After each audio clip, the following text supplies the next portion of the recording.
शुरुआत में हम वेनेसडे नाम की एक लड़की को देखते हैं जिसका स्कूल में पहला दिन था। इसकी हरकतों और पसंद नापसंद की वजह से ये कोई आम लड़की नहीं लगती थी। स्कूल में आकर जब अपने लॉकर को खोलती है तो वहाँ उसे उसका भाई बंधा हुआ मिलता है। वो जैसे अपने भाई को पकड़कर खोलने लगती है तो फौरन उसे कुछ ख्याल आने लगते हैं, जिसमें वो उन लड़कों को देखती है जिन्होंने उसके भाई को यहाँ बंद किया। वो यहाँ से उन लड़कों के पास जाती है उन्हें सबक सिखाने के लिए, जो पूल में तैरने की प्रैक्टिस कर रहे थे। वहाँ वो पूल में बहुत सारी मछलियों को छोड़ देती है जो काटती है। अब सारे बच्चे तो पूल से बाहर आ जाते हैं मगर एक बच्चा नहीं आ पाता और एक मछली उसकी टांग पर काट ले। उसकी सरकत के बाद स्कूल वाले उसे निकाल देते हैं। उसने पहली बार ऐसे नहीं किया था, बल्कि अब से पहले भी वो बहुत सारे स्कूल से निकाली जा चुकी थी। तो इसीलिए उसके माँ बाप उसे एक अकेडमी में ले जा रहे थे, क्योंकि वहाँ वेनेसडे जैसे बच्चे ही पढ़ते थे, मतलब कि जिनकी हरकतें सबसे हटके होती थी। और वो वहाँ जाना तो नहीं चाहती थी मगर मजबूरन उसे जाना ही पड़ता है। अकेडमी के पास वाले जंगल का सीन देखते हैं जहाँ एक शिकारी शिकार करने आया था। वो जंगल के काफी अंदर जाकर एक जगह पर बैठकर चाय पीने लगता है, मगर तभी कोई चीज अचानक से आकर उस पर हमला कर देती है और बड़ी बेरहमी से उसे मार देती है। वेनेसडे और उसके माँ बाप अकेडमी पहुंचकर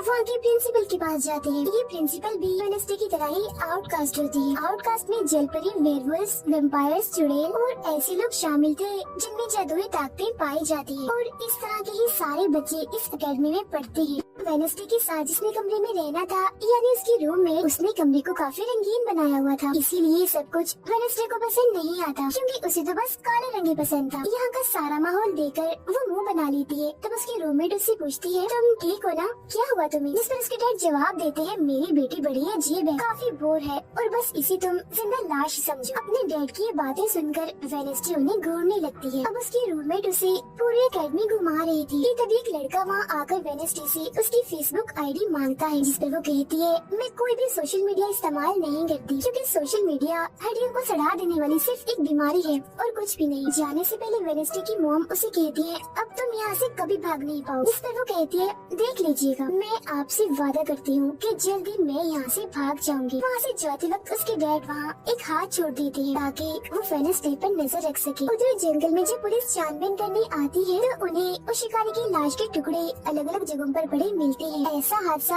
वहाँ पहली बार नहीं हुआ था, बल्कि तीसरी बार ऐसा हुआ कि अकेडमी के इस जंगल में कोई मारा गया। और वेनेसडे अपने कमरे की सारी रंगीन चीजें हटा देती है और अपने रूममेट से कहती है, शोर मत करो, कमरे में शांति बनाओ, क्योंकि ये मेरे नॉवल लिखने का वक्त। मगर वो तो गाना लगाकर डांस करने लगती है, जिससे वेनेसडे को गुस्सा आ गया था और वो उसे गाना बंद करने को कहती है। तो वो रूममेट अपने पंजे दिखाकर उसे डराने लगती है, क्योंकि वो थी एक वेयरवुल्फ, मतलब कि आधी इंसान और आधी वुल्फ। तभी इधर एक टीचर आती है जो काफी अच्छी थी और वो वेनेसडे को वेलकम के तौर पर एक फूल गिफ्ट देती। अब अगले दिन जब वेनेसडे कहीं जा रही थी तो उसके डैड का छोड़ा हुआ वो हाथ छुप छुप कर उसे देख रहा था और फिर तभी उसके ऊपर एक स्टैचू गिरने वाला था, मगर बिल्कुल ठीक वक्त पर एक लड़का जिसका नाम जेवियर है उसे बचा लेता। लेकिन इस हड़बड़ी में वो बेहोश हो गई थी और जब उसे होश आती है तो बजाय जेवियर का शुक्रिया अदा करने की, वो उसे कहती है कि मुझसे ये उम्मीद मत रखना कि मैं तुम्हारी शुक्रगुजार रहूंगी, क्योंकि तुमने मुझे बचाकर गड़बड़ कर दी, मेरी इतनी अच्छी मौत को टाल दिया। तब जेवियर कहता है, मैं तुम्हें काफी पहले से जानता हूँ, जब हम 10 साल के थे तब हमारी मुलाकात हुई थी, हम दोनों खेल रहे थे तो मैं जाकर एक ताबूत में छुप गया, लोग मुझे जलाने ही वाले थे मगर तुमने मेरी जान बचा ली और आज मैंने तुम्हारी जान बचाकर हिसाब बराबर कर। वेनेसडे जब अपने कमरे में आती है तो उसे अपने बेड पर कुछ महसूस होता है। वो जैसे बिस्तर हटाती है तो वहाँ उस हाथ को देखकर फौरन उसे पकड़ लेती है और पूछती है, तुम कौन हो और यहाँ क्या कर रही हो? जिस पर वो कहता है, मुझे तुम्हारे डैड ने तुम पर नजर रखने को कहा है, वही मुझे यहाँ पर छोड़ कर गई है। और वो उसे कहती है, मगर आज के बाद तुम मेरे लिए काम करोगी, वरना मैं तुम्हें हमेशा हमेशा के लिए दराज में बंद कर दूंगी। तो वो इस चीज के लिए मान जाता है कि ठीक है, मैं हर तरह से तुम्हारी मदद करूँगा।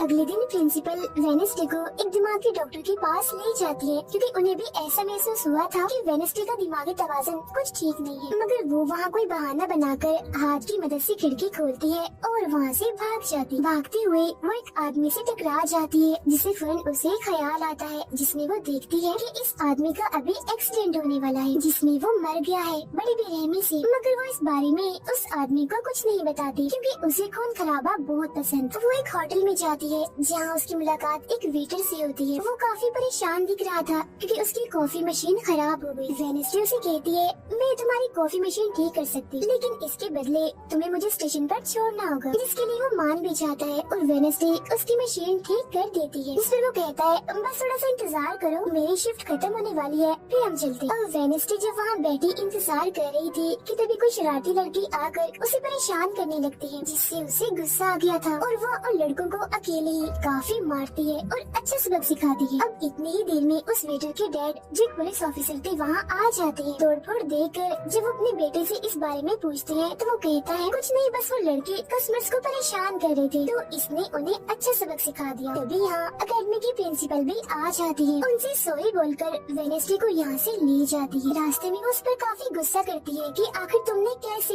अकेडमी से भागने की कोशिश की। तभी उन्हें रास्ते में एक एक्सीडेंट हुआ नजर आता है जो उसी आदमी का था जिससे वेडनेसडे टकराई थी, जो देख प्रिंसिपल घबरा जाती है। कहती है, मेरी दुआ है ड्राइवर को कुछ ना हुआ हो। जिस पर वेडनेसडे कहती है, वो तो मर गया है और उसकी गर्दन भी टूट गई है। फिर अकेडमी में आने के बाद वेडनेसडे गिटार बजाने लगती है। वो काफी अच्छा बजा रही थी, जिसकी धुन प्रिंसिपल के साथ साथ काफी बच्चों को भी पसंद आती है। रूममेट जब कमरे में आती है तो उसकी नजर हाथ पर पड़ती है, जिस बारे में वो वेडनेसडे से पूछती है कि ये क्या चीज है, जिस पर वो जवाब देती है कि ये हमारी एडम फैमिली का एक मेंबर है। अब हम एक अनजान लड़के को देखते हैं जो लाइब्रेरी में जाकर एक किताब से एक सफा फाड़ लेता है जिस पर एक तस्वीर बनी हुई। उधर हाथ वेटर के घर पहुंच जाता है, जिसे देख वो काफी डर गया था और उसे मारने लगता है। फिर हाथ उसे बैठने का इशारा करके उसे वेडनेसडे का नंबर देता है और उसे फोन करने का कहता है। फिर जब वेटर उसे कॉल करता है तो वो कहती है कि हमारी अकेडमी में एक त्योहार मनाया जाने वाला है जहाँ सभी बच्चे आएंगे, मैं वहाँ से भागने वाली हूँ और अगर तुम मुझे स्टेशन तक पहुँचा दोगे तो मैं तुम्हें काफी अच्छा इनाम दूंगी।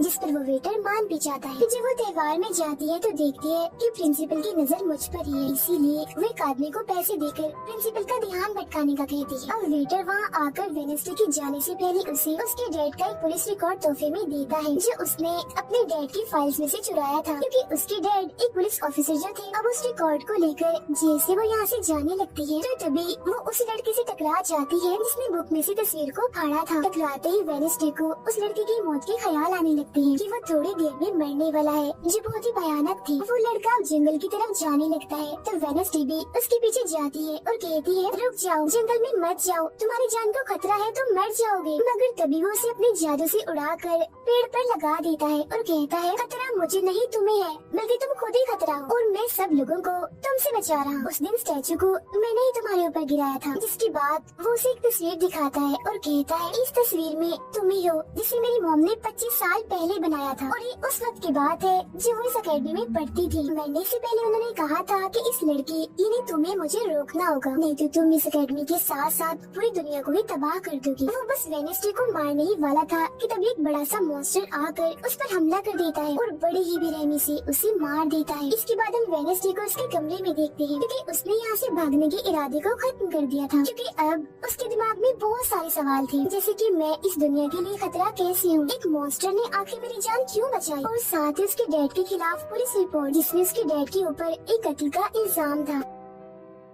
अब अगले दिन पुलिस ऑफिसर वहाँ आते हैं क्योंकि वेडनेसडे ने ये रिपोर्ट लिखवाई थी कि उस अनजान लड़के की मौत मैंने अपनी आंखों से होती हुई देखी जंगल में। मगर पुलिस को वहाँ ना कोई लाश मिलती है और ना ही कोई ठोस सबूत। तो वेडनेसडे से पूछते हैं कि आखिर तुम इतनी रात को जंगल में कर क्या रही थी। इस पर वो कहती है, मैंने जंगल में उस लड़के को जाते हुए देखा था और जब मैंने उसका पीछा किया तो देखा कि एक मॉन्स्टर ने आकर उसे मार दिया है, जिसके बाद में बेहोश हो गई। तो फौरन प्रिंसिपल पुलिस ऑफिसर से कहती है, उस लड़के का कोई कत्ल नहीं हुआ, वो जिंदा है, बस यहाँ से भाग गया है। इसीलिए आपको वेडनेसडे की बातों का यकीन नहीं करना चाहिए। अक्सर इसे इस तरह के दौरे पड़ते रहते, हम इसका इलाज करवा रहे हैं, जल्दी ये ठीक हो जाएगी। फिर जब प्रिंसिपल वहाँ से जाती है तो वो ऑफिसर से कहती है कि जंगल में कोई तो है जो सबको मार रहा है और उसी ने उस लड़की को भी मारा है। मगर तभी वहाँ वो लड़का आ जाता है जो जिंदा था और बिल्कुल सही सलामत भी। अब अगले दिन जब वेडनेसडे को डॉक्टर के पास ले जाया जाता है तो वो उससे पूछती है कि क्या तुमने ये अफवाह इसलिए फैलाई कि सभी की तवज्जो तुम पर हो जाए, यानी कि तुमने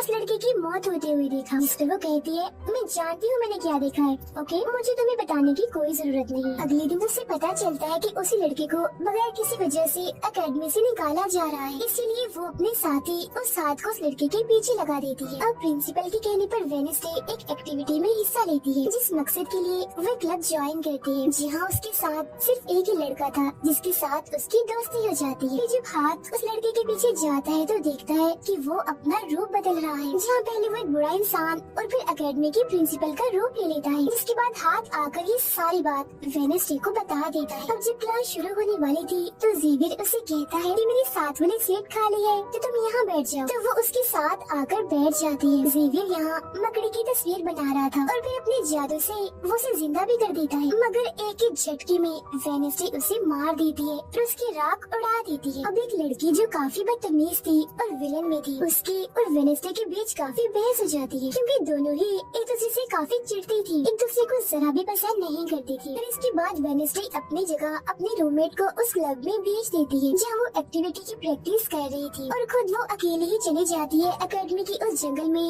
मॉन्स्टर को ढूंढने के लिए। वेडनेसडे को वहाँ उस अनजान लड़के का टूटा हुआ चश्मा भी मिलता है, वही अनजान लड़का जिसे मॉन्स्टर को मारता हुआ इसने देखा था। और अब जैसे ही वो इस चश्मे को छूती है तो लाइब्रेरी में उसे वहाँ एक किताब भी दिखती है, तो वो उस किताब को खोजने लाइब्रेरी में चली जाती है, मगर उसे वहाँ उस तरह की कोई भी किताब नहीं मिलती। जिसके बाद वो चुपके से ज़ेवियर के कमरे में चली जाती है, क्योंकि वो लड़का और ज़ेवियर एक ही कमरे में रहती थी। वेडनेसडे और हाथ यहाँ पर उस किताब को ढूंढ रही थी, मगर तभी यहाँ ज़ेवियर आ जाता है, जिस वजह से वो बेड के नीचे छुप जाती है। तभी ज़ेवियर के पास वो विलन लड़की भी आती है और उसे कहती है तुम मुझसे क्यों नाराज हो, अच्छा गुस्सा छोड़ो सुलह कर लो, जिस पर वो मना कर देता है। अब उसके इनकार पर विलन लड़की को लगने लगता है कि ये सब वो वेडनेसडे की वजह से कर रहा है, इसीलिए वो कहती है कि कल मैं वेडनेसडे समेत तुम्हारे सभी साथियों की कश्तियों की धज्जियां उड़ाने वाले हैं। बेड के नीचे छुपे वेडनेसडे और हाथ भी उसकी ये बात सुन लेती। कमरे में वापस आने के बाद वेडनेसडे अपने रूममेट से कहती है कि कल जो कश्तियों की रेस होने वाली है मैं भी उसमें हिस्सा लूँ, और कुछ भी हो जाए उस घमंडी लड़की यानी विलन को मैं हरा कर ही रहूंगी। अब अगले दिन जब रेस शुरू होती है तो बताया जाता है कि इस मुकाबले का कोई भी असूल कानून नहीं है, जो भी टीम सबसे पहले गुफा में जाकर झंडे को लाएगी वही टीम जीत जाएगी। जिसके फौरन बाद गेम शुरू हो जाती है और विलन भी अपनी चालें चलना शुरू कर देती है। वो अपने एक जलपरी साथी की मदद से एक टीम की कश्ती को तुड़वा देती है, जिससे वो पूरी टीम पानी में गिर जाती है। मगर फिर जब वो जलपरी वेडनेसडे की कश्ती की तरफ आ रही थी तो हाथ उससे पहले ही जाल फेंककर उसे जाल में फंसा लेता है। अब किनारे तक सिर्फ 3 टीम्स पहुंच पाती हैं, और जब सारे लोग झंडा लेने अंदर जाते हैं तो रूममेट अपने पंजों से जो कोई टीम की कश्ती में छेद कर देती है। फिर सभी के साथ वेडनेसडे जब झंडा लेकर आ रही थी तो उसे ख्याल आता, जिसमें वो अपनी जैसी एक लड़की को देखती है जिसके हाथ में किताब थी। होश में आने पर झंडा लेकर वो वापस से कश्ती में चली जाती है, जो उसकी कश्ती तो छेद होने की वजह से वहीं पर ही डूब जाती है। जबकि जलपरी दोबारा से वेडनेसडे की कश्ती पर हमला करने लगती है, मगर हाथ पानी में जाकर जलपरी को जोर से मुक्का मार। अब वेडनेसडे अपनी कश्ती से बहुत सारे तीर निकाल कर विलन की कश्ती में छेद कर देती है, जिससे उसकी कश्ती डूब जाती है और वेडनेसडे की टीम इस रेस को जीत जाती है। अब ये 4 साल में पहली बार हुआ था जब उस विलन को किसी ने हराया था, इसलिए आज वो गुस्से में आग बबूला हुई। रात के वक्त वेडनेसडे एक स्टैचू के पास जाती है जिसके हाथ में किताब थी। किताब पर लिखी एक पहेली को जैसे ही वो सुलझाती है तो वहाँ एक रास्ता खुल जाता है। जैसे ही उसके अंदर जाती है तो देखती है कि यहाँ उसके मॉम डैड के अलावा और भी बहुत सारे लोगों की तस्वीरें लगी हुई है। उसे वहाँ वो किताब भी मिल जाती है जिसकी वो तलाश कर रही थी, मगर जैसे ही वो उस किताब को वहाँ से लेकर जा रही थी कि तभी अचानक से कोई आकर उस पर हमला कर देता है, जिससे वो बेहोश हो जाती है। अब उसे जैसे होश आती है तो देखती है कि उसे कुछ लोगों ने बंदी बनाया हुआ है, जिन्होंने मास्क भी लगाए हुए थे। मगर उनकी आवाज सुनते ही वेडनेसडे उन्हें पहचान लेती है और कहती है कि मैंने तुम्हें पहचान लिया है, तुम अपने मास्क हटा सकते हो। असल में ये लोग और कोई नहीं बल्कि विलन और उसके साथी थे। इसी दौरान वो अपनी रस्सी भी खोल चुकी थी और वहाँ से जाने लगती है, मगर जाते जाते वो कहती है तुम सब छोटे बच्चे हो, अगवा करना भी तुम्हें ठीक से नहीं आता। वापिस आने के बाद वो उस तस्वीर को किताब पर लगाकर मुकम्मल करती है, जिसे उस लड़के ने किताब से फाड़ लिया था और वो उसे पढ़ने लगती है। अब अगले दिन प्रिंसिपल सभी बच्चों को एक प्रोजेक्ट देती है जिसमें उन्हें शहर की सारी दुकानों पर जाकर काम करना था। शहर पहुंचने के बाद वेडनेसडे जेवियर को वो किताब दिखाकर पूछती है कि क्या तुम इस किताब को पहचानते हो? जिस पर वो कहता है हाँ, इस किताब को लेकर मेरे और उस लड़के के बीच में लड़ाई भी हुई थी जिसके बारे में तुमने कहा था कि मॉन्स्टर ने उस पर हमला कर दिया था। ये किताब एक जादूगर की है और 30 सालों से भी ज्यादा पुरानी है, तो तुम इसके साथ क्या कर रही हो? ये सुन वो उससे पूछती है तुम उस जादूगर के बारे में और क्या जानते हो? वो कहता है कुछ खास नहीं। अगर तुम उस जादूगर के बारे में जानना चाहते हो तो तुम्हें उसके घर जाना होगा जो काफी पुराना एक खास घर है। अकेडमी के सारे बच्चे भी अलग अलग दुकानों में जाकर काम करने लगते हैं। वेडनेसडे एक वेट्रेस बनी थी मगर उसका नखरा गुस्सा देखकर कोई भी उसे खाने की चीज नहीं लेता। वेडनेसडे का दोस्त पेस्ट्री खा रहा था कि तभी शरारती बच्चे आकर उसे परेशान करने लगते हैं और बस फिर होना क्या था, वेडनेसडे वहाँ आती है और उन्हें खूब मारती है। इसके बाद वो अपने उस दोस्त को लेकर जादूगर के घर जाती है ताकि वो सारी सच्चाई जान सके कि आखिर बात क्या है और उस किताब के बारे में भी। उसे वहाँ जादूगर की बहुत सारी चीजें और एक पेंटिंग भी दिखाई देती है। पेंटिंग में वो उसी लड़की को किताब पकड़े हुए देखती है जो उसे गुफा के पास भी दिखी थी। उसके ख्याल में जब उनकी रेस में वेडनेसडे झंडा लेने गई, फिर उसे वहाँ इस पेंटिंग वाले लड़की की किताब भी मिल जाती है मगर वो खाली थी क्योंकि वो नकली थी। इतनी ही देर में वहाँ एक औरत आती है तो वेडनेसडे उसे असली किताब के बारे में पूछती है जिस पर वो कहती है कि वो किताब तो चोरी हो गई थी और इस वक्त तुम जहाँ खड़ी हो ये भी उस जादूगर का असली घर नहीं है। इसके बाद वेडनेसडे वेटर से मिलने उसकी होटल जाती है और उससे जादूगर के असली घर के बारे में पूछती है तो वो उसे असली घर के बारे में बता भी देता है। जहाँ से वेडनेसडे अकेले ही उस घर में चली जाती है। वहाँ उसे एक बूढ़ा आदमी मिलता है जो उसे कहता है ये मेरी जगह है, मेरा घर है, निकलो यहाँ से। तभी सुन वेडनेसडे का साथी वो हाथ उसके मुँह पर ही हमला कर देता है जिससे डरकर वो आदमी वहाँ से भाग जाता है और वेडनेसडे को यहाँ से कुछ नहीं मिलता इसीलिए वो यहाँ से जाने लगती है। मगर जब वो दरवाजे से बाहर जाती है तो फौरन उसे ख्याल आता है जिसमें वो देखती है कि वो जादूगर एक लड़की को चुड़ैल साबित करके इस घर में बंद कर देता है जहाँ उससे पहले और भी बहुत सारे लोग बंधे हुए थे। ये सारे लोग आउटकास्ट की थी, यानी कोई वेम्पायर था, कोई जलपरी, कोई वीरवुल्फ तो कोई चुड़ैल। इसीलिए जादूगर इन सबको शैतान समझता था। इस तरह के सभी लोगों को यहाँ कैद करने के बाद वो इस पूरे घर में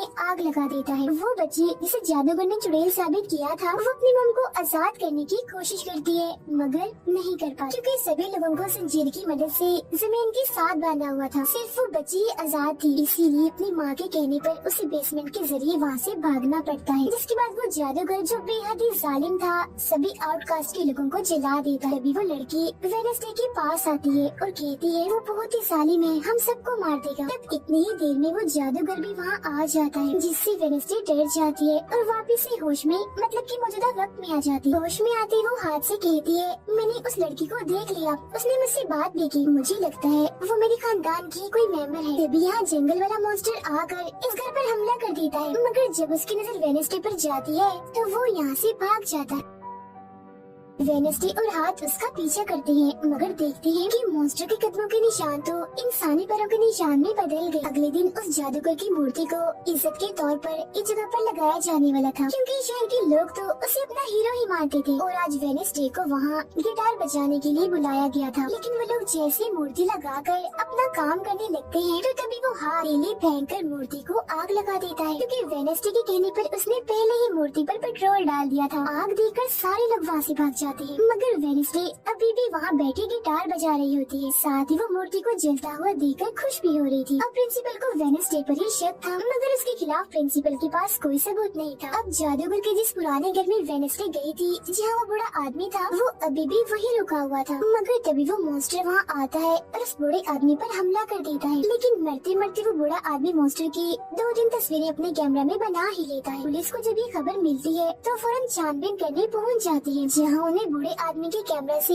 मॉन्स्टर की तस्वीर भी मिल जाती है। अगले दिन हाथ मुर्दा घर जाकर वहाँ लगे कैमरा पर कोई चीज लगा देता है ताकि जो वो करे उसे कोई ना देख सके। फिर वो दरवाजा खोलता है तो वेडनेसडे अंदर आती है। वो यहाँ दरअसल उस बूढ़े आदमी के जख्मों को देखने आई थी जिसे उस मॉन्स्टर ने मारा था। वो बूढ़े आदमी की लाश को देखकर सारा डेटा अपने पास रिकॉर्ड कर लेती है जबकि हाथ उसकी एक फाइल बनाने में लग जाता है। तभी वहाँ डॉक्टर और पुलिस ऑफिसर भी आ जाते हैं। तब छुपने के लिए वेडनेसडे एक बॉक्स मिस हो जाती है। फिर जब डॉक्टर उस बॉक्स को खुला हुआ देखते हैं तो फौरन उसे चेक करते हैं, मगर जब वेडनेसडे को उसमें पड़ा हुआ देखते हैं तो उन्हें लगता है कि ये भी एक लाश है, इसीलिए वो उस बॉक्स को बंद करके वहाँ से चले जाते हैं। मगर फिर जब हाथ उसे वहाँ से लेने आता है तो वो कहती है, अच्छा तंग मत करो प्लीज, थोड़ी देर और सुने तो बड़ा मजा आ रहा है। फिर इसके बाद वो अपनी छानबीन से ये पता लगवा लेती है कि वो मॉन्स्टर असल में जिस्म के हिस्सों को इकट्ठा कर रहा है। फिर अगले दिन जब वो अकेडमी जाती है तो उसे जेवियर की गर्दन पर किसी के पंजों के निशान दिखते हैं। अब हम जेवियर को एक केबिन से बाहर आता हुआ देखते हैं और क्योंकि वेडनेसडे को उसके जख्मों पर पहले से ही शक था तो वो भी उसका पीछा करते करते वहाँ आ गई थी। उसे वहाँ पर बहुत सारी मॉन्स्टर की ड्राइंग्स और तस्वीरें दिखती है। एक तो तस्वीर को लेकर जैसी वो वहाँ से जाने लगती है तो तभी जेवियर उसे देख लेता है और जाने से रोक देता है, मगर वेडनेसडे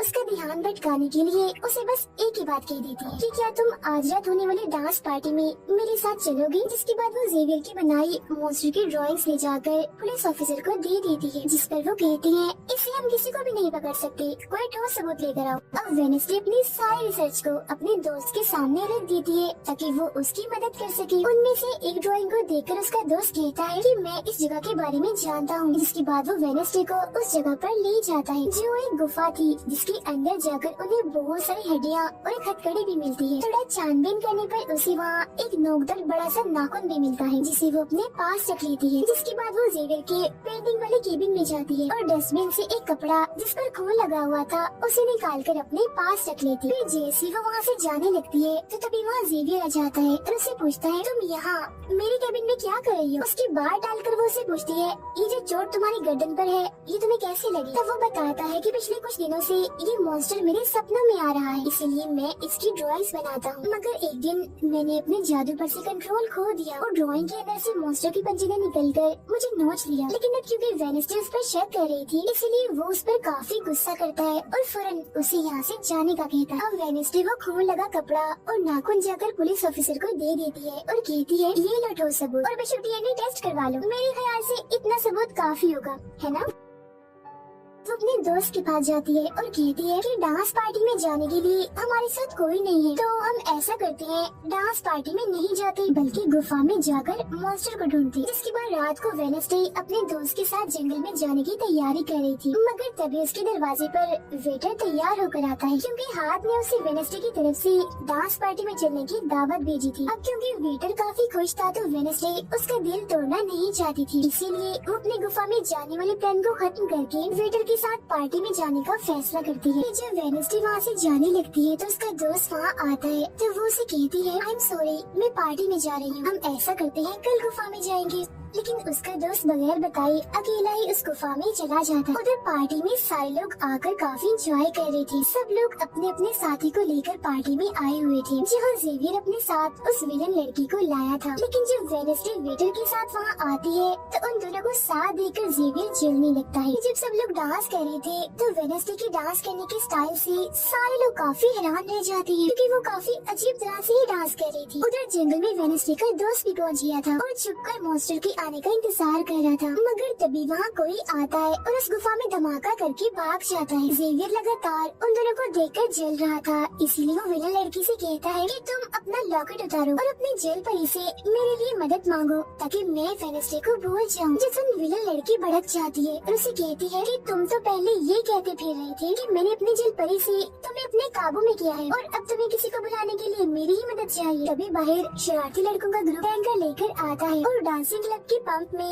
वो बड़ा सा पाइप लगा देते हैं और फिर तभी अचानक उस पार्टी में खून की बारिश होने लगती है क्योंकि जो टैंकर वो शरारती लड़के लाए थे जिसका पाइप उन्होंने लगाया था उसमें दरअसल खून था। ये देख सारे लोग घबरा जाते हैं और पार्टी से भागने लगते हैं, मगर वेडनेसडे वहीं खड़ी रहती है क्योंकि उसे तो अब और मजा आ रहा था क्योंकि वो बारिश खून की नहीं बल्कि कलर की थी जिसमें वो काफी एंजॉय कर रही थी। तभी वेडनेसडे को ख्याल आता है जिसमें वो देखती है कि उसका दोस्त अकेला ही जंगल में चला गया है जहाँ वो मुसीबत में है, उसकी जान खतरे में है, इसीलिए वो जंगल की तरफ उसे बचाने के लिए भाग जाती है। उसके दोस्त के पीछे दरअसल वो मॉन्स्टर पड़ गया था जिससे बचकर वो भाग रहा था। वो मॉन्स्टर एक बार उस पर हमला करता ही है कि तभी वेडनेसडे उसे ढूंढते हुए वहाँ आ जाती है। तब मॉन्स्टर उसे देखकर वहाँ से भाग जाता है। वो अपने दोस्त को बेहोश पड़ा हुआ देखकर काफी घबरा जाती है। इतनी ही देर में उसकी टीचर भी उसका पीछे करते करते वहाँ आ गई थी, जिसके बाद उसके दोस्त को हॉस्पिटल ले जाया जाता है और वेडनेसडे खुद वापस अपनी अकेडमी में आ जाती है जहाँ वो अपने डैड पर लगे इल्जाम को सुलझाने की कोशिश कर रही थी कि आखिर सच क्या। अकेडमी में सारे माँ बाप अपने बच्चों से मिलने आते हैं क्योंकि आज मीटिंग थी। प्रिंसिपल सबको बताती है कि वेडनेसडे के दोस्त की हालत में सुधार हो रहा है, कुछ दिन के बाद ठीक होकर वो वापस आ जाएगा। मगर दूर खड़ी वेडनेसडे अपने रूममेट को बताती है कि ये झूठ है, वो तो कोमा में है बेचारा। तभी यहाँ दोनों के माँ बाप आ जाते हैं और ये उनसे मिलने चली जाती है। वेडनेसडे अपने मॉम डैड को बताती है कि जब से आपने मुझे यहाँ छोड़ा है मेरे ऊपर बहुत सारे हमले हुए हैं। अब इन सभी को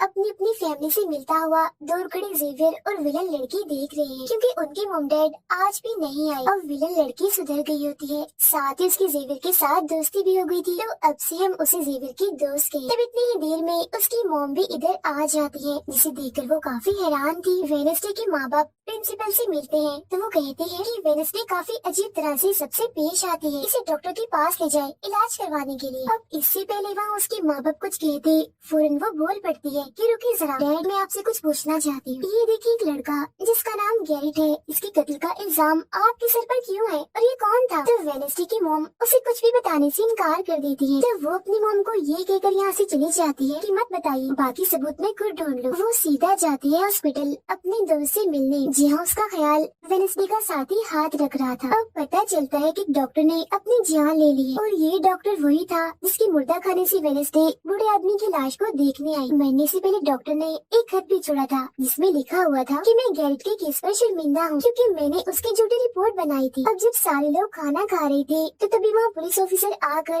वेडनेसडे के डैड को पकड़ लेता है और कहता है कि गैरेट की मौत के इल्जाम में तुम्हें गिरफ्तार किया जा रहा है। जेल में वेडनेसडे अपने डैड से मिलने जाती है, पूछती है कि बताएं गैरेट से आपका क्या वास्ता? तो वो बताते हैं कि गैरेट तुम्हारी मॉम से बहुत प्यार करता था। फिर एक दिन जब तुम्हारी मॉम और मैं साथ थे तो गैरेट ने आकर मुझ पर हमला कर दिया। मैंने अपना काफी बचाव किया, जिस तरह गलती से उसकी मौत हो गई। ये सुन वेडनेसडे को उनकी बात थोड़ी झूठी लगती है। फिर वो पुलिस ऑफिसर के पास जाती है, कहती है मेरे डैड ने गैरेट को नहीं मारा और ये उनके खिलाफ साजिश की जा रही है। जिस पर वो कहता है दुनिया तुम्हारे हिसाब से नहीं चलती, हमारे पास सबूत आ गए हैं तुम्हारे डैड के खिलाफ। वो कहती है मैं नहीं मानती और मेरा ख्याल है कि जिसने मेरे दोस्त को मारने की कोशिश की उसने ही गैरेट को मारा होगा। पार्क में रूममेट अपनी मॉम के साथ बैठी थी, जहाँ उसकी मॉम चाहती है कि वो पूरी तरह एक वेयरवुल्फ बन जाए और वो उसे एक डॉक्टर के पास जाने का कहती है, मगर रूममेट ऐसा नहीं चाहती, इसलिए वो यहाँ से चली जाती है। अब वेडनेसडे अपनी मॉम के पास जाती है ताकि वो सारी सच्चाई जान सके।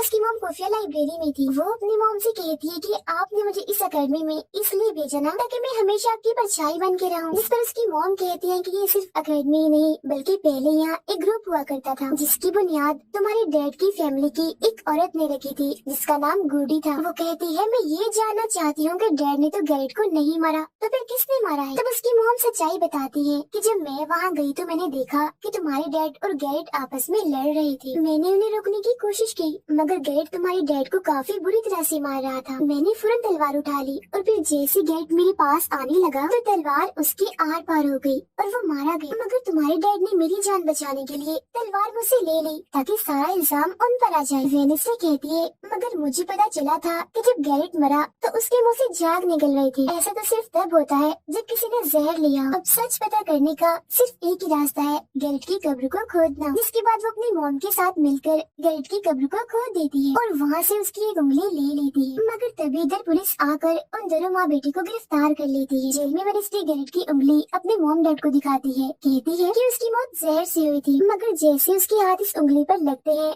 उसे फौरन ख्याल आता है जिसमें वो देखती है कि गैरेट के डैड ने उसे जहर दिया था ताकि वो इस पूरे अकेडमी के लोगों को मार डाले। मगर जब उसकी लड़ाई वेडनेसडे के डैड से हुई तो जहर की बोतल टूट गई जिससे सारा जहर गैरेट के अंदर चला गया, जिसका मतलब साफ था कि उसने वेडनेसडे के डैड को ही नहीं बल्कि पूरी अकेडमी को ही खत्म करने आया था। जेल से रिहा होने के बाद वेडनेसडे और उसकी मॉम मेयर के पास जाती है, कहती है आपने गैरेट की मौत के सच को छुपाया, उसकी मौत जहर से हुई थी न कि तलवार से और ये बात साबित भी हो गई है। जो सुन मेयर सब कुछ सच बता देता है जिसके बाद वेडनेसडे के डैड को भी रिहा कर दिया जाता है। अब वेडनेसडे अपनी मॉम को बताती है कि मुझे बहुत ख्याल आते हैं। इस पर उसकी मॉम कहती है कि ये खासियत हमारे खानदान में है, ख्याल सबको आते हैं। अगर ख्याल हमारे कंट्रोल में ना रहे तो ये हमें पागल बना सकते हैं, इसीलिए हमारे खानदान के पुराने लोग आकर हमें आसान रास्ता बताते हैं और ट्रेनिंग देते हैं। तो वेडनेसडे फौरन बोलती है जैसे गुडी एडम्स जिसके बारे में आपने बताया था कि वो मेरे डैड के खानदान की है। इस पर उसकी मॉम कहती है कि मुझे नहीं पता। बहरहाल तुम होशियार रहना, क्योंकि गुडी एडम्स बदला चाहती थी,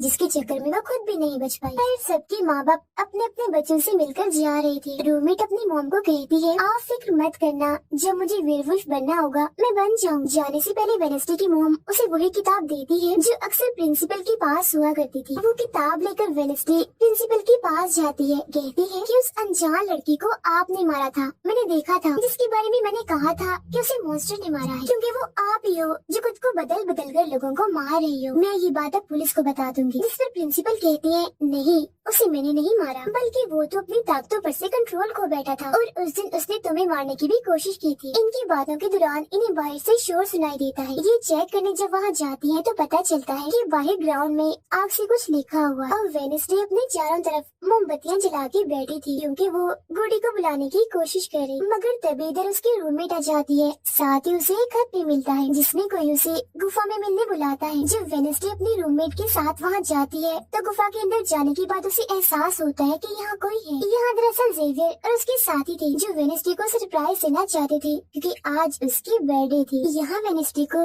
एक लाइन लिखी हुई दिखती है कि जब मैं लौटूंगा तो शोले बरसेंगे। इसे जैसे वो हाथ लगाती है तो उसे ख्याल आता है जिसमें वो उसी लड़की से मिलती है जो अक्सर उसे नजर आया करती थी, और ये और कोई नहीं बल्कि गुडी ही है। वो वेडनेसडे को एक महल दिखाकर कहती है कि अगर तुम्हें उस जादूगर के बारे में जानना है तो तुम्हें इस महल को ढूंढकर यहाँ आना होगा। जब वो ग्राउंड में खड़ी उस लाइन को देख रही थी जहाँ आग से कुछ लिखा था, तो तभी उसके पास जेवियर आता है, जिससे वो बात नहीं करती क्योंकि नाराज थी। उसे लग रहा था कि हो न हो जेवियर ही वो मॉन्स्टर है। फिर वो अपने दोस्त के पास हॉस्पिटल जाती है जो अभी भी बेड पर था और उसकी हालत भी खराब थी, इसीलिए वो उसे कोई बात नहीं कर पाती। अब वेडनेसडे अपने दोस्त वेटर से मिलने जाती है और उसे उस महल जो गुडी ने दिखाया था उसकी तस्वीर दिखाकर पूछती है कि क्या तुम इस जगह के बारे में जानते हो, जिस पर वो मना कर देता। अब यहाँ तो उसका काम नहीं हुआ, इसीलिए उस तस्वीर को लेकर जेवियर के पास जाती है और उससे भी वही सवाल करती है कि क्या तुम इस जगह के बारे में जानते हो। मगर तभी उसकी नजर इसी महल की पेंटिंग पर जाती है जो जेवियर ने पहले से ही बनाई हुई थी, जिस पर वो बताता है कि ये जगह रात को मेरे सपने में आई थी तो मैंने इसे बना दिया। अच्छी बात ये थी कि जेवियर इस जगह के बारे में जानता भी था। तब उसी महल का पता लेकर वेडनेसडे वहाँ पहुँच जाती है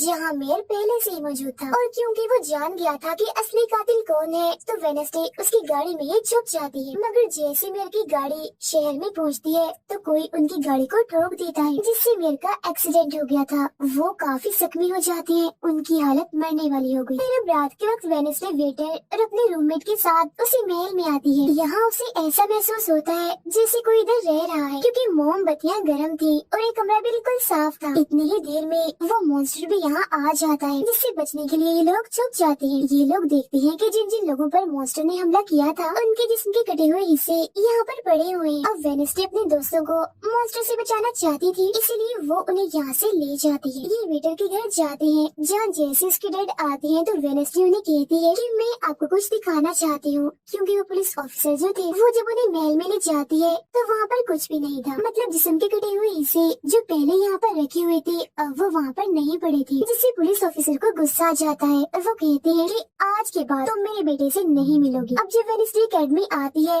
तो वहाँ उसे प्रिंसिपल मिलती है जो कहती है कि तुम्हें मैंने कहीं भी जाने से मना किया था, मगर तुमने मेरी बात ना मानकर अच्छा नहीं किया। जिस पर वो जवाब देती है, मैं सच का पता लगवाने गई थी, इसलिए मैं माफी नहीं मांगूंगी, मैंने कुछ गलत नहीं किया है। जिसके बाद वो प्रिंसिपल को एक पेंटिंग भी दिखाती है जिसमें वो जादूगर था और वेडनेसडे खुद थी। बताती है कि इसीलिए वो अनजान लड़का मुझे मारना चाहता था, क्योंकि उसे लग रहा था कि एकेडमी के लिए मैं खतरा हूँ, मगर खतरा दुश्मन कातिल तो कोई और ही है, जबकि मैं तो इस एकेडमी और सबको बचाना चाह रही हूँ, तो मुझे एक मौका मिलना चाहिए। प्रिंसिपल कहती है, नहीं, तुम कहीं नहीं जाओगी, आगे से ऐसी कोई भी गलती की तो मैं तुम्हें एकेडमी से निकाल दूंगी। और वहाँ से वो ये कहकर चली जाती है। वो जब अपने कमरे में वापस आती है तो देखती है कि रूममेट अपना सामान पैक कर रही है, क्योंकि वो यहाँ से जा रही है। वो गुस्से में वेडनेसडे से कहती है कि तुम्हें सिर्फ अपना काम में निकलवाना आता है, फिर चाहे इसके लिए तुम्हारे दोस्तों की जान क्यों न चली जाए, आज वो अजीब सा मॉन्स्टर हमें भी मार देता। जिसके बाद वो यहाँ से चली जाती है। अब वेडनेसडे बिल्कुल अकेली रह गई थी, इसलिए कमरे में एक जगह बैठकर वो उस बॉक्स को देखने लगती है। जब वो जादूगर के महल से चुरा कर लाई थी। उसे बॉक्स के नीचे एक खत मिलता है जिसमें वेडनेसडे की अपनी ही बहुत सारी तस्वीरें होती हैं, जो देख वो कहती है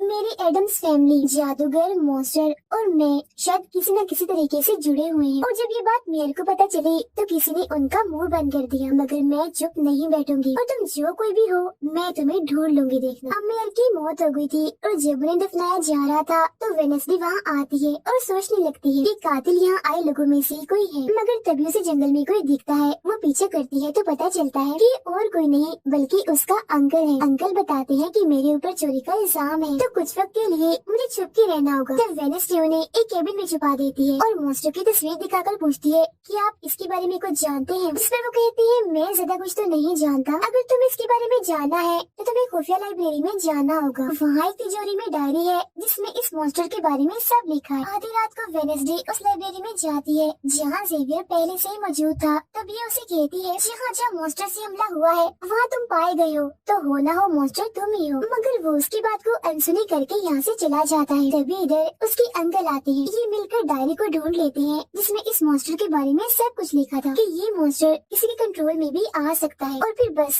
ये अपने मालिक के कहने पर ही काम करता है। रात के वक्त वो अपने साथी हाथ को कहती है कि मैं वेटर से मिलने जा रही हूँ, तब तक तुम मेरी डायरी का ख्याल रखना। कि जब वेटर के साथ गुफा के अंदर जाती है तो देखती है कि यहाँ उसने गुफा को सजाया हुआ है क्योंकि वो उसे शादी के लिए पूछने वाला था। वापिस आकर वेडनेसडे देखती है कि उसके कमरे का सारा सामान इधर उधर बिखरा पड़ा है और उसकी डायरी कोई चुरा कर यहाँ से ले गया है। फिर जैसे वो अपने साथी हाथ को देखती है तो घबरा जाती है क्योंकि उसकी हथेली में किसी ने चाकू आर पार कर दिया था और अब उसमें जान नहीं थी, वो मर गया था। फिर वो हाथ को लेकर जल्दी से अपने अंकल के पास आती है और दुखी होती हुई कहती है प्लीज अंकल कैसे भी करके हाथ को जिंदा कर दीजिए। तब अंकल बार बार बिजली के झटके उसे देते हैं जिससे वो जिंदा हो जाता है। वो उसे पूछती है अच्छा तुम पर हमला किसने किया था, जिस पर इशारों से वो बताता है कि मैंने नहीं देखा क्योंकि हमला पीछे से हुआ था। जिस पर वेडनेसडे गुस्से से भर जाती है, कहती है चाहे कुछ भी हो जाए मैं उसे नहीं छोड़ूंगी, वो जो भी है। और वो प्रिंसिपल को आकर कहती है किसी ने मेरे कमरे में तोड़ फोड़ कर दी है, साथ ही को इस डायरी को भी चुरा कर ले गया है। वो कहती है वो डायरी तो खुफिया लाइब्रेरी में थी तो तुम्हारे पास कैसी आई, तुम ऐसी हरकतें मत करो कि अकेडमी को बंद करना पड़े, ऐसा मैं होने नहीं दूंगी। फिर जब वेडनेसडे वहाँ से जा रही थी तो तभी उसके पास उसके साथी आते हैं और उसे जानकारी देते हैं कि गैरेट जिसकी मौत का इल्जाम तुम्हारे डैड पर था उसकी मॉम को किसी ने डुबोकर मारा था और मरने से पहले उनकी सारी प्रॉपर्टी एक डॉक्टर ने हथिया ली थी। डॉक्टर नाम सुनकर वेडनेसडे को दिमागी डॉक्टर पर शक होता है, इसीलिए वो सीधा उनके पास जाती है। कहती है कि मैं जानती हूँ आपके अंदर गैरेट की मॉम की आत्मा है जो सबसे अपनी मौत का बदला लेना चाहती है, अब बस कर दो तुम्हारा खेल खत्म हुआ। इसके बाद वो यहाँ से चली जाती है। ये सारी बातें सुन डॉक्टर को जरा भी समझ नहीं आती कि क्या बोल रही थी, इसीलिए वो फौरन प्रिंसिपल को कॉल करती है। कहती है वेडनेसडे आई थी, उसका बर्ताव काफी अजीब था, उल्टी उल्टी बातें कर रही थी वो। अब तभी यहाँ मॉन्स्टर आ जाता है जो डॉक्टर पर हमला करके उन्हें मार देता है। अब डॉक्टर तो मर गई थी, इसीलिए वेडनेसडे की शक की सुई अब जेवियर पर आ जाती है, इसीलिए वो उससे मिलने उसके केबिन में जाती है। यहाँ उसे मरे हुए लोगों का सामान भी मिलता है जिससे उसका शक और पक्का हो जाता है। अब तभी इधर पुलिस भी आकर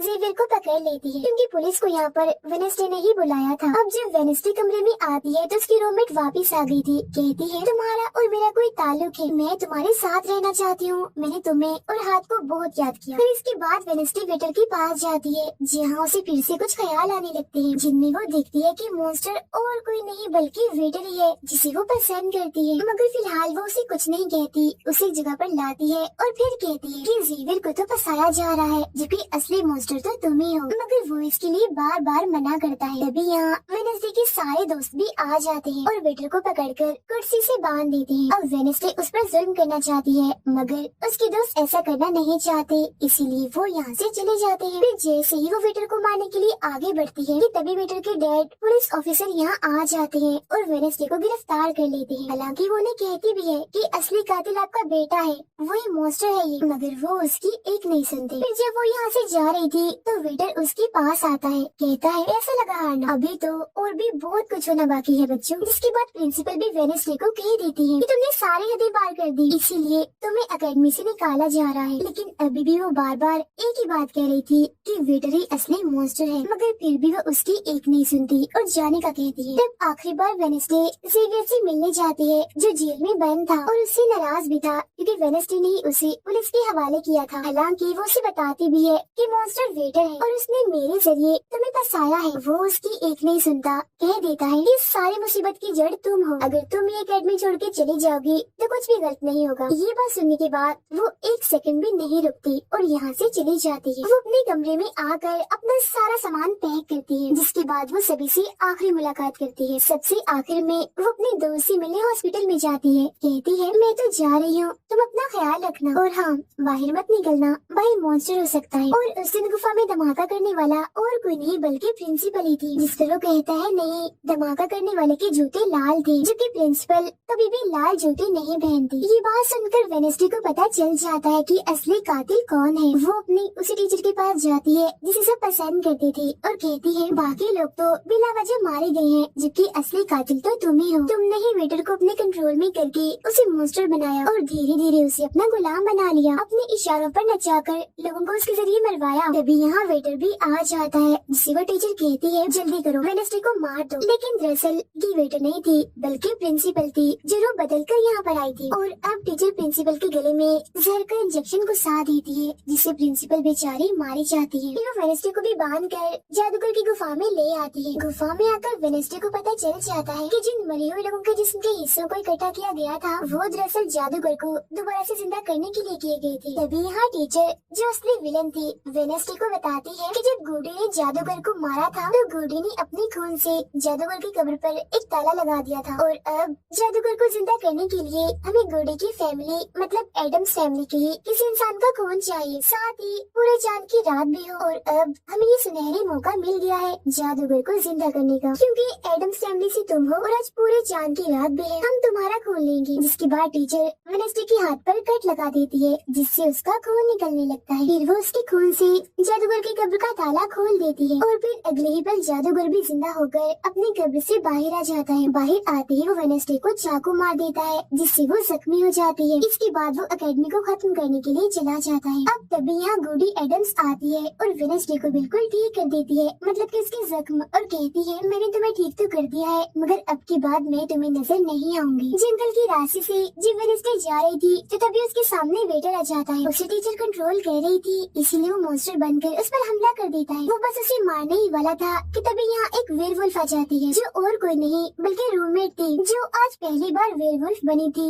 वो भी सिर्फ वेडनेसडे को बचाने के लिए। यहाँ वेयरवुल्फ और मॉन्स्टर के बीच काफी खतरनाक लड़ाई होती है, जिसमें वेयरवुल्फ मॉन्स्टर पर भारी पड़ रही थी और उसे काफी मारती है, अच्छा मजा चखाती है। इसके बाद वेडनेसडे जादूगर से लड़ने उसे रोकने के लिए एकेडमी में आ जाती है, जहाँ वेडनेसडे को बचाने के लिए जेवियर पहुँच जाता है। अब जैसे जादूगर जेवियर को मारने वाला था तो तभी सामने वेडनेसडे आ गई थी और वो बेचारी खुद जख्मी हो जाती है, मगर फिर भी वो जेवियर को कहती है कि तुम यहाँ से जाओ और बाकी एकेडमी वालों को बाहर निकालो, क्योंकि ये हम जैसे आउटकास्ट के लोगों को नहीं छोड़ेगा। जिसके बाद वो फिर से खड़ी हो जाती है, उसके हाथ में तलवार भी थी, जिसकी मदद से वो जादूगर से लड़ती है, मगर जादूगर काफी ताकतवर था, इसीलिए वो उसके सामने नहीं टिक पाती। वो बस उसे मारने ही वाला था कि तभी इधर जेवियर की दोस्त आकर जादूगर का ध्यान भटका देती है, जिस दौरान मौका देकर वेडनेसडे उठती है और तलवार के एक टुकड़े को जादूगर के दिल के आर पार कर देती है, क्योंकि ऐसा उसे गुडी एडम्स ने करने को कहा था। जी हाँ, जादूगर एक बार फिर से मर जाता है और उसका जिस्म जलने लगता है और राख बनकर उड़ जाता है। जादूगर के मरते ही यहाँ वो टीचर आ जाती है, जिसके हाथ में गन थी, जिसे वो वेडनेसडे पर तान देती है क्योंकि वो उसे मारना चाहती है। मगर तभी यहाँ वेडनेसडे का दोस्त भी आ गया था, जिसके पास बहुत सारी मधुमक्खियाँ थी। वो उन सभी मधुमक्खियों को टीचर पर छोड़ देता है, जिससे उसका भी काम तमाम हो जाता है। जब वेडनेसडे अपने मिशन में कामयाब होकर बाहर आती है जहाँ सारे लोग खड़े थे, तो वो वहाँ अपने रूममेट को भी देखती है, जो अब वेयरवुल्फ से अपने असली रूप में आ गई थी। यहाँ वो दोनों पहली बार गले मिलती है, मगर हैरत अब वेडनेसडे को